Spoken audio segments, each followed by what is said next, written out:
First of all, before we begin, it was reported yesterday that most of AEW star Soraya's ring gear, this is jackets of extreme sentimental value, any kind of ring gear, and Wembley Stadium gear, was stolen from her.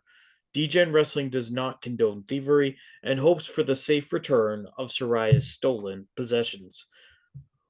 With that said, it's time now for the Degenwrestling podcast. I'm Nathan, he's Ben, and Ben, I got a question for you. What are your top three pieces of wrestling merch of all time? Could be things you own, could be things that are out there that you've always had. Ooh. Whatever the case may be, what might they be? It's got to be Shawn Michaels WrestleMania 25 ring gear. Oh, that's awesome. The DX, not the DX tank Jeep. That's pretty Oh, up the there. '09 tank Jeep? Yeah. I And like I that got to tank. go with the mask Rey Mysterio wore against Eddie in WCW. Okay, all awesome choices. For me, I go with the D-Generation X Anytime, Anyplace, Anywhere band T-shirt. Since Shawn Michaels WrestleMania 25 gear is not commercially available to buy, I'm going to go with the Daniel Bryan Respect the Beard T-shirt. And finally, I'm going to go with WWE SmackDown Here Comes the Pain. Oh, you were meaning like that. I thought you were Yeah, just talking about merch. merch. Yeah, Yeah, okay, that makes sense. But yeah, no, but you said if you memorabilia, so I'm if you like, want to well, go obviously, if you want to go and buy a tank, bro, by a all Jeep means, buy technically. the tank. It's a Jeep technically, but yeah, but I, you said memorabilia, and I'm like, well, obviously, you got to go with things that you'd really want and technically would be merch if you owned them. if you want to go memorabilia, I'll take the ring gear of Shawn WrestleMania 25. Um, I would say I'd take the tank, but let's be honest, I never drive that thing. Uh, so instead, I'm gonna take the WWE private plane. The DX spray Uh, painted? oh yeah, of course, it's got to be spray Okay. painted. Um, and then you know what? I think I still go. Here comes the pain. Okay. Can you imagine a fully stocked, liquored up plane with all the stuff to play SmackDown? Here comes the pain, and here comes the pain. Yeah. I'm just saying, it would be amazing. So we got a lot of stuff to cover, including our thoughts on the WWE releases and the new TV deal in place for SmackDown. So let's get started, and we're going to be starting with two AEW superstars who are going to be competing on Sunday, November 12th, just not for AEW.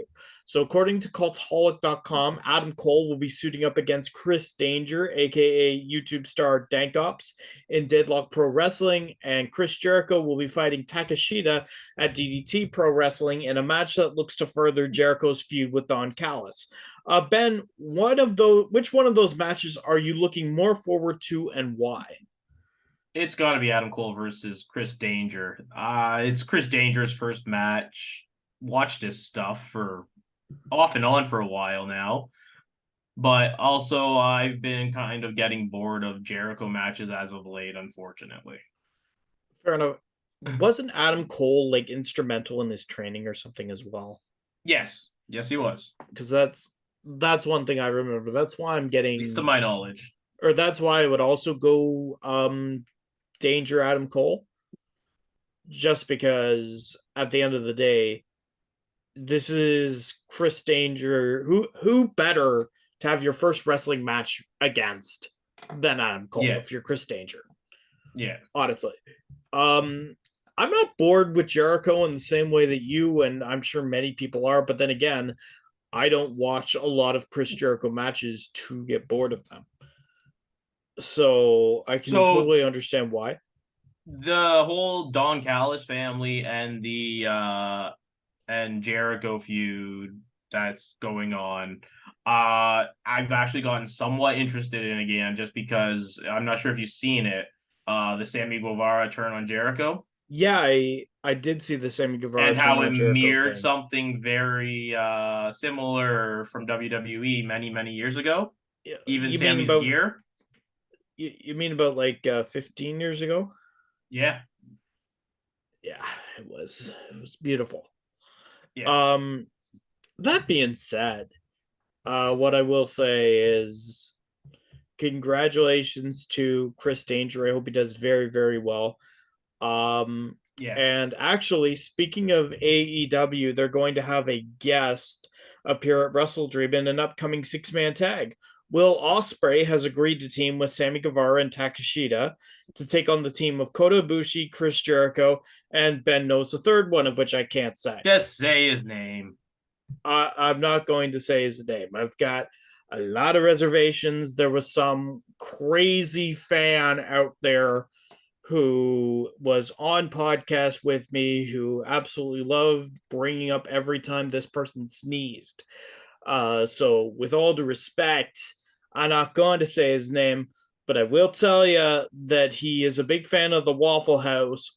That, in of itself, I'm a huge fan of. Anytime he gets called out, billed from a local Waffle House. That being said, you excited for the six-man tag? I am somewhat excited for it. I want to actually see this match more so just because I really want Don Callis' family to lose, but I don't think it's going to happen, unfortunately. You've got three of the top prospects in all of wrestling, not AEW, but all of wrestling, Yeah, I going know. up against three of the creme de la Yeah, creme. but what you're forgetting is I just don't like Don Callis. Oh, I understand you don't like Don Callis, but at the end of the day, He has such a there's punchable face. yeah, you know what? We should probably do a topic just later on, maybe in a couple of weeks when Most there's not punchable so much. faces in wrestling. Yeah, most punchable faces in wrestling. Because I Okay, mean, we can do that. let's be honest. Like, there's Don Callis, there's the Miz. We could get tons on tons upon tons of punchable faces out there. Yeah, absolutely. You know, it'd be great. But that being said, like this match is one of those. I think this could be one of those passing the torch matches, and I'd love to see a passing the torch match in multi-man format. So It's the issue I have with it is, I if Don Callis's family, or Don Callis family, whatever they're being called, wins, the feud continues. Obviously, yeah, I don't think the feud ends until the other side wins. I just don't think it's going to end here because I really don't think Kota Ibushi is one that should be slated in the opposite because he hasn't really had much to do with Don Callis and the family in general. yeah. Even then, Whereas Jericho and Kenny Omega have had that slate from Don Callis of the yeah. turn and that. But at the end of the day, isn't Ibushi and Kenny Nobles' futures kind of linked, or careers kind of linked in a way? I mean, they're linked, but Kota Ibushi never really had anything to do with Don Callis. Yeah, fair enough. There's a difference in knowledge between Japanese wrestling. You know a lot more about than I do. Yeah. But that being said, hell of a match to look forward to at Wrestle Dream. And one of the things that we didn't speak on was given Will Ospreay's penchant for bouncing around, do you see it as another indication that Ospreay is permanently AEW bound? No, not at all. No. No, Osprey has stated he doesn't want to move to America. Yeah.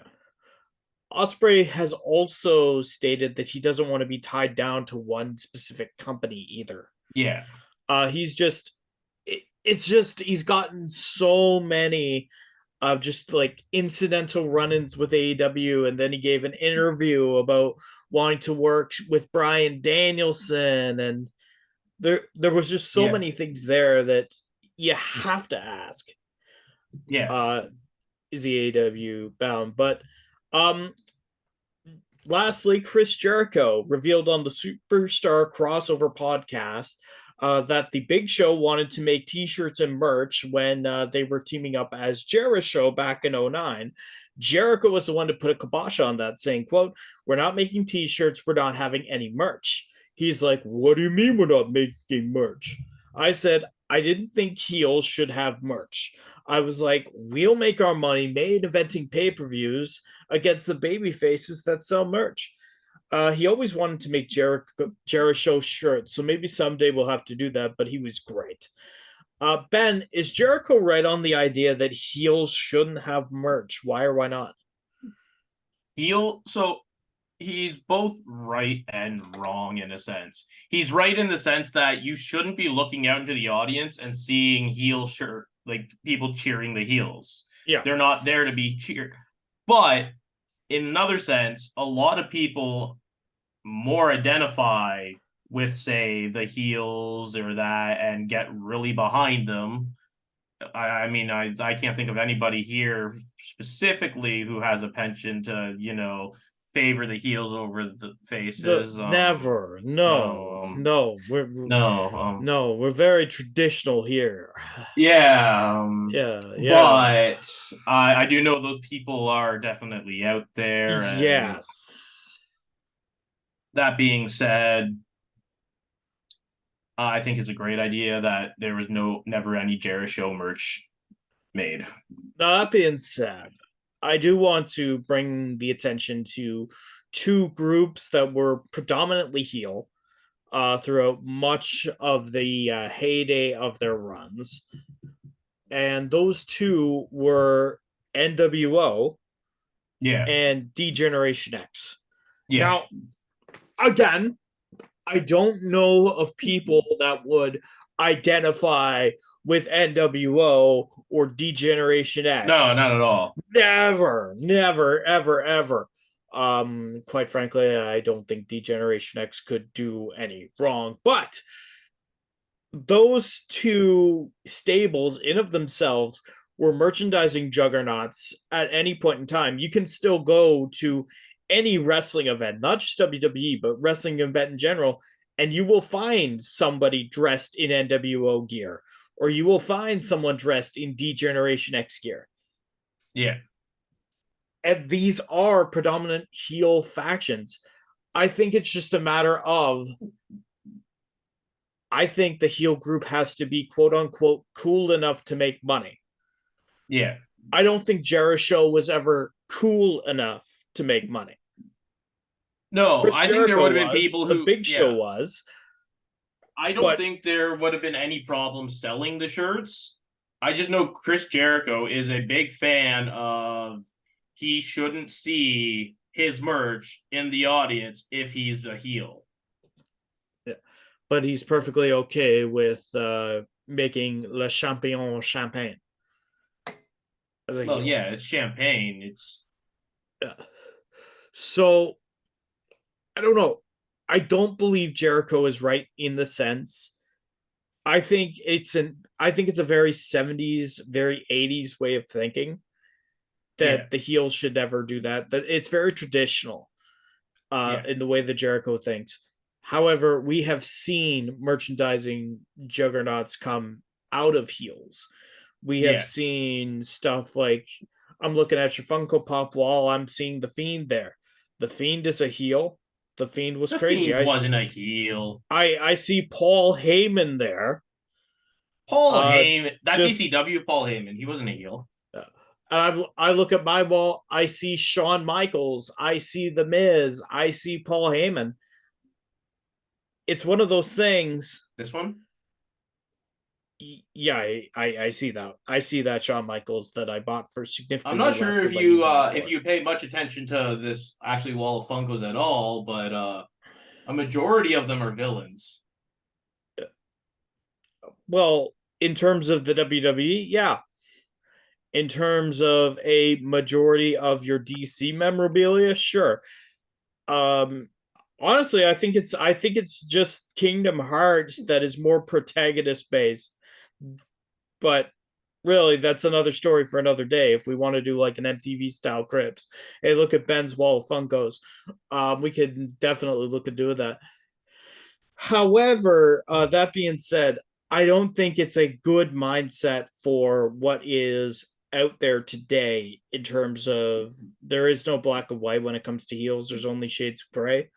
If you Yeah, take a look, if you take a look at Jericho and of himself, that's kind of a hypocritical view to take, given how much merchandise Jericho had over the years, given how the list of Jericho became a number one merch seller on he wasn't a WWEshop.com. heel. The list of Jericho was He the wasn't a most heel. over thing. Yeah, he wasn't a heel. Yeah, the list of Jericho was the most over thing. And yes, he was a heel in WWE sense. No, he We wasn't. Go back and watch personally it. we personally thought he was the biggest babyface in the business, but No, no, still, no. Everyone thought that. You can go back and watch it. He was definitely a babyface for that. okay. You know what? I'll go back and watch like 2015 Raw just to see whether or not you were correct on that or not. That being said, the Festival of Friendship, uh, See? List of Jericho, List of KO. Uh, those are just some of the things, even modern day. And you can look at something like the Bloodline now. As much as we may have our critiques of it, still a lot of merch being made of it. It merges a lot of how a wrestler makes, well, not a lot, I guess, but a No, decent amount of how a wrestler makes money. it's how they make the residuals. Yeah. Yeah. But So that being said, it's really maybe Jericho's mindset changed after that year as well. Maybe it did, but he has stated many times that he thinks a heel shouldn't have merch just because it doesn't seem right to look out into the audience and see a heel wear or a heel shirt on a big group of people when you're supposed to be the bad guy. all right. Fair enough. It is time now for the speed round. Cultaholic reports that 2K are starting scans for WWE 2K24 and recorded voice work for several superstars, including LA Knight, Asuka, and The Rock. Ben, speculation on the new WWE 2K24. Better GM mode. I hope to God Ziggler's in it. Christian Cage wins the AEW TNT Championship. Ben, your immediate reaction. Luchasaurus versus Christian Cage. The more I think of it, the more I should have put in here Christian Cage retains because it should have been funnier. Absolute misfire on my part. Will Ospreay believes he could beat Bryan Danielson easily. Ben, it's a dream match, but what are the chances it happens before Danielson retires? Pretty likely. I want to see it too. Alba Fire and Isla Dawn take credit for the women's tag team title curse on SmackDown. Ben, do you enjoy turning bad booking into a storyline? This isn't turning bad booking into a storyline. The Oh, curse is the injuries, not the bad booking. so I take a look at it like it's the best of a bad situation, It is but like I I don't I don't mind believe. it. Yeah, I don't mind it at all. But the curse that they're talking about is how one or both of the champions tend to get injured and they have to vacate the title or find a new partner. That being said, anything that legitimizes Alba Fire and Isla Dawn, decent in Absolutely. my book. Finally, Hulk Hogan gets married again. Congratulations to the Hulkster. With all due respect, with all the rest of his marriages, I give it about 5 years. I was thinking like 5 months. All right. Ladies and gentlemen, it is time now for the return of Wrestling Weekly. That's a segment where Ben and I talked about the weakest segments that we found in the week of wrestling. Ben and I have not told each other our segments at all. I think we could probably guess what the other one is, but Ben, what is your Yeah. weakest segment? Oh, it's Nia Jax. I'm My sorry, but go. when Nia Jax like she came back and everything. That was going to be a weakest segment last week. It's still going to be my weakest segment because of how they're booking it. You can say what you want about AEW booking their women's division badly. They didn't have one person come in, take out the women's tag team champions, plus two other opponents. I don't care what you say. That is terrible. Oh, I've been waiting for this all day. I mean, how random. Um, my biggest one, because I'm not going to take the easy way out and go with Nia Jax, even though everything Ben said is true. 1,000%. My weakest segment is Rey Mysterio and Santos Escobar versus Montez Ford and Angelo Dawkins with Bobby Lashley. That entire match helps no one. Um, the storyline between Rey Mysterio and Santos Escobar makes total sense. It's fine the absolute way it was without the tag team match, because you know at this point in time you're not going to get any of the foreshadowing, you're not going to get any of the one-upsmanship, you're not even going to get the chance that maybe Santos Escobar could not make it into the ring. You're not going to get the intrigue of will they, won't they, as a betrayal. The only issue you could have is if the Street Profits manage to win. And if the Street Profits manage to win, then both Rey Mysterio and Santos Escobar look incredibly weak. Of course, what ended up happening was a decent match, which, by the way, all four of these guys have had way better matches. I Yeah. don't care if it's singles, I don't care if it's tag team, what have you. Um, the issue that I have with it and why I put it above Nia Jax is number one, it helped nobody. Number two, and what I think is probably the most egregious thing, you have Angelo Dawkins taking issue with Bobby Lashley's action against Rey Mysterio. However, there's been nothing done to foreshadow that, and there never was anything to foreshadow that. On top of that, you have Bobby Lashley going against the whole idea of, well, Street Profits must win at all costs, which would have been fine if they didn't lose several matches before this one. You never devoted the time to really make any of that make sense.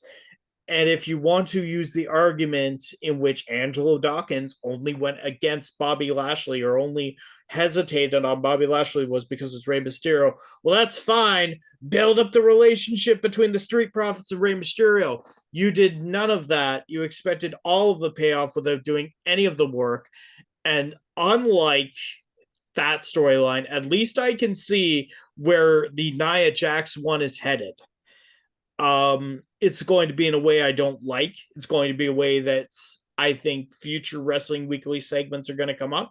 But in the way it was handled, I had to separate whether or not I hated Nia Jax more than I hated the actual booking.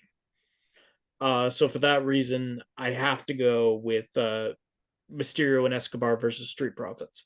So here's the thing: I hate Nia Jax, and I hated that booking. Yep. So I'm not. I'm separating them still because if it was a good booking for Nia Jax, even though I hate her, I would not bring it up. But it is terrible booking of the whole women's division when somebody comes in and squashes four out of like four of probably what the like you're gonna have to go with main five. competitors right now. Well, This week it was four. Yeah, I meant this week. Yeah. Specifically, like in one go. Yeah. And here's the problem. And I'm going to give you this too. Nia Jax does certain things extremely well, with major drawbacks. If you're going to give a woman this kind of storyline who needs an imposing stature, you already had the perfect choice. Piper Niven. Piper Niven, Piper Niven or who Rhea has an even. imposing presence and can move. But yet she got taken Yeah, out. she got taken out and taken out pretty damn easily. Yeah, I understand why you are the way you are. Um, I think that this storyline, as expensive as it could be for the women's division, yeah, because you do have Rhea Ripley, you do have Piper Niven, and they were both taken out. You're still producing Nia Jax. yeah. You're still making a monster. There's still something out of there. Something looks strong. Nothing looks strong out of Mysterio Escobar See, I completely disagree. I don't versus think Street anything looks Profits. strong out of that. I think it makes the whole women's division as a whole look weak. Okay. Agree to disagree. Let us know what you guys think. Either comment on this video or let us know via TikTok. What do you think was the weakest moment in wrestling this week? And that being said, I think it is time to get into our topic, All which right. is WWE has a new TV deal in place for WWE SmackDown beginning October 2024. In celebration, they fired a bunch of talent and announced that Monday Night Raw, for the moment, was coming to an end. At least its tenure on the USA Network was in 2024. So, the full list of talent they have fired in the latest run of firings as of now is as follows: Dolph Ziggler, Elias, Mustafa Ali, Shelton Benjamin, Top Dollar, Riddick Moss, Emma, Aaliyah, Rick Boogs, Quincy Elliott, Bryson Montana, Dana Brooke, Mansoor, Masse, Shanky, Dabakato, aka Babaton, aka Commander Aziz, Yulissa Leon, Daniel MacArthur, Kevin Ventura Cortez, Alexis Gray, Brooklyn Barlow, Ike Manjiro, Abdul Abadi Fitzgerald, and Matt Riddle. So Ben, where do you see Raw going if it's not on USA? It's really hard to say. There are many talks about it going to a streaming service or something of the like there. So, Or I believe I also heard that Sports Network was interested in acquiring that as well as like the whole which sports UFC network? deal. Are you talking TSN, ESPN? Oh, ESPN or TSN, one of those two. I cannot yeah. remember TSN exactly, is but the yeah. Canadian one. Yeah, so ESPN would be, ESPN. Then ESPN, yeah. yeah. ESPN. Yeah. See, I could see ESPN. The biggest thing I would be Yeah. worried about if I were WWE going to a streaming service that isn't yours Yeah. is you would constantly have to worry about residuals. And you would have to know to the letter how they are allocated out. I don't know if you're watching the Screen Actors Guild strike at all, but a lot of what they're doing is based around Yeah. residuals to actors. If you're WWE, unless you got a whack ton of cash, why would you invest in putting Raw on a streaming service? Unless you got a whack ton of cash to do so. Which The Amazon and Disney Plus do. Yeah, and I'm gonna say the SmackDown deal for the next for 2024 through I think it's 2029 is over $1 billion. Yeah. For SmackDown, USA managed to outbid Fox. I don't know why or how, but that's that's a sad part of business. Well, I'm wondering if Unfortunately, Fox just ended up being like, yeah, no, this is how much we're offering because we're not really interested in keeping it. So, and here's the problem: Fox has been a damn good partner. I don't care what you yeah. say. Oh, no, Fox they was a have been. damn good partner for Fox, the yeah. WWE. It's WWE not being able to build the brand that caused Fox to walk away. Yeah. I think it's a take it or leave it deal. And if USA offered more money than the current Fox deal, not by Yeah. much, but it did, why wouldn't you move it? The Yeah. unfortunate thing that I think you're going to find is Fox did more for the WWE than the WWE realizes it did. Oh, absolutely. Um, when it comes to Monday Night Raw, as I said, you need a whack ton of money. That being said, I would love to see Raw go to an ESPN. Yeah. I Heck, I would love to see Raw, and I don't know why it ever would go back to this, but I'd like to see it go back to TNN and Spike TV. Yeah. Um, I don't think I don't think there's as many limitations when it went to Spike versus um, Raw on USA. I don't know how much of that was the move to PG or how much of that was the network. Yeah. However, like I said, I would just love to see Raw go to an ESPN if you want to try to sell legitimacy. Uh, Second part of this topic, though, is Ben, pick three fired talent and tell me where you'd like to see them end up. Oh, okay. That's pretty simple. Yeah. Dolph Ziggler, AEW. Yep. Elias. I'd like to see him show up, I guess, AEW as well, but more ROH.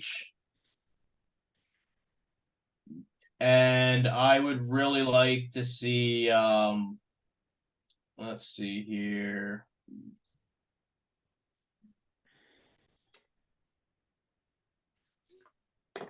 Shelton Benjamin show up in New Japan. Okay. So I'm going to be honest with you. We have two of the same picks. I'm not Um, surprised. so Dolph Ziggler, AEW. Yeah. He's made appearances on Being the Elite. His brother works there, and plus, I think given his past, that AEW would be primed to use him. Yeah.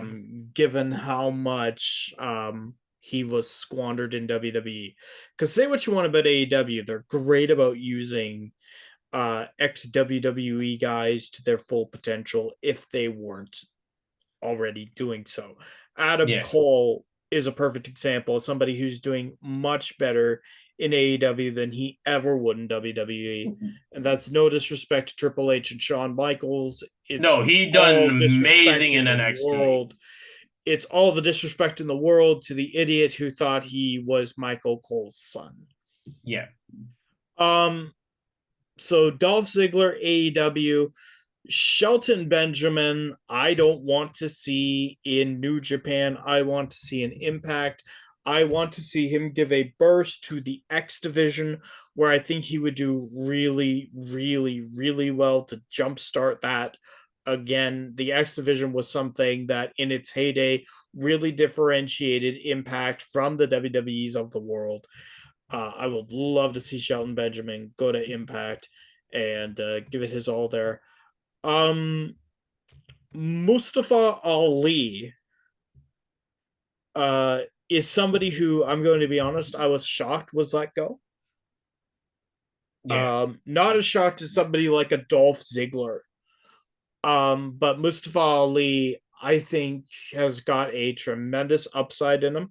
I would like to see him go to New Japan. So I think Mustafa Ali is AEW bound, no matter how you look at it. He's gotten in there, right? Brian Danielson. Yeah. I can see why, but I just really like to see him go to New Yeah. Japan. I think you do really well there. That being said, anything else you want to cover or do? No, I think that's everything I got, basically. I think that's everything I got too. Ladies and gentlemen, if you like what we do, you can also find us at Degenwrestling on TikTok. And we are going to get better at doing the sign offs. But anyway, what I will say Yeah, is we're pretty bad at that right now, but we're, we'll get we're, better. we're awful at that right now. Let's be honest. It's under construction. Oh God, don't mention construction around me. Oh God. Um, Thank you guys so much for listening to us and inviting us into your homes. We'll be back next week with an all new DGen Wrestling podcast. Enjoy. See you next week.